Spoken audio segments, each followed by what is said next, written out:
अगर आप हॉस्पिटल बनाते हैं तो हॉस्पिटल में कौन कौन से पॉल्यूशन लाइसेंस की रिक्वायरमेंट होता है उसके बारे में हम आपको नाम बताएंगे, और कौन सा डिपार्टमेंट इस लाइसेंस को जारी करेगा और आपको क्यों लेना चाहिए इसके बारे में हम आपको बताएंगे।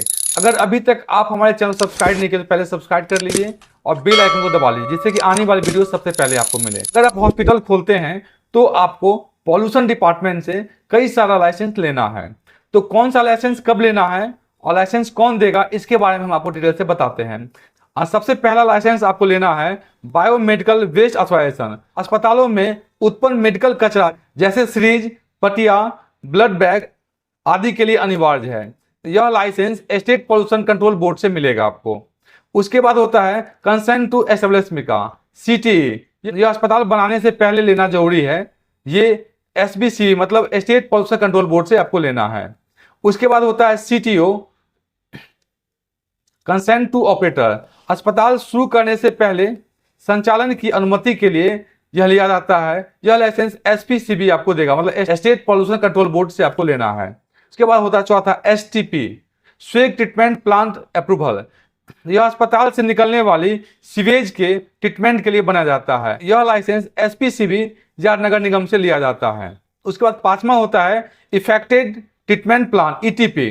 यदि अस्पताल से दवा या रसायन युक्त पानी निकलता है तो इसके लिए लाइसेंस लेना पड़ता है। यह licence state pollution control board के द्वारा मिलता है। उसके बाद होता है छठा air and water pollution NOC।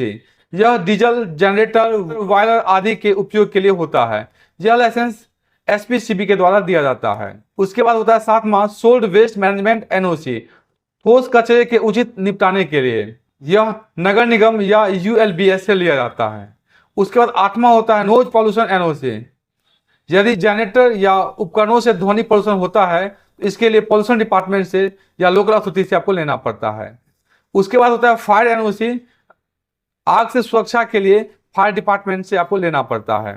उसके बाद होता है 10वां नंबर पे building plan and joining clearance. अस्पताल की इमारत योजना की स्वीकृति के लिए अर्बन लोकल बॉडी नगर निगम से लिया जाता है।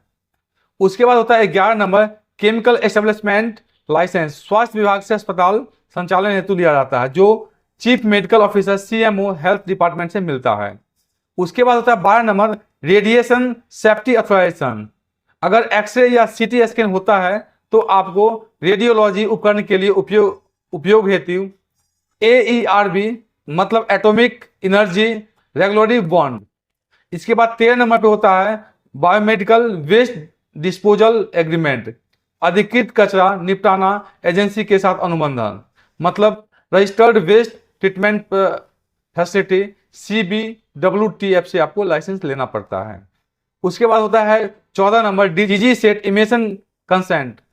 अगर DG सेट आपके पास अवेलेबल है तो डीजल जनरेटर से होने वाले धुआं के लिए हमको SPCB के द्वारा मतलब स्टेट पॉल्यूशन कंट्रोल बोर्ड के द्वारा हमें लाइसेंस लेना पड़ता है। यह लाइसेंस लेने के लिए मेनली आपके पास कुछ पेपर होना चाहिए, जैसे कि आपके पास में अस्पताल की साइट का नक्शा या भवन योजना, उसके बाद अस्पताल का रजिस्ट्रेशन प्रमाण पत्र, उसके बाद कचरा निपटाना कंपनी का अनुबंध, उसके बाद जनरेटर बॉयलर या रेडियोलॉजी मशीन के डिटेल, उसके बाद प्रदूषण नियंत्रण उपकरणों की जानकारी, उसके बाद जल और अपशिष्ट जल की रिपोर्ट। ध्यान देने वाली बात है बायोमेडिकल वेस्ट वाटर 2016 के तहत हर अस्पताल को कचरा अलग अलग रंग की थैलियों में वितरित करना होता है। उसके बाद यदि आपके पास 10 बेड या उससे अधिक है तो लगभग सभी लाइसेंस अनिवार्य होता है। उसके बाद सभी लाइसेंस का नवीकरण या रिन्यूअल समय समय पर आपको करना जरूरी है।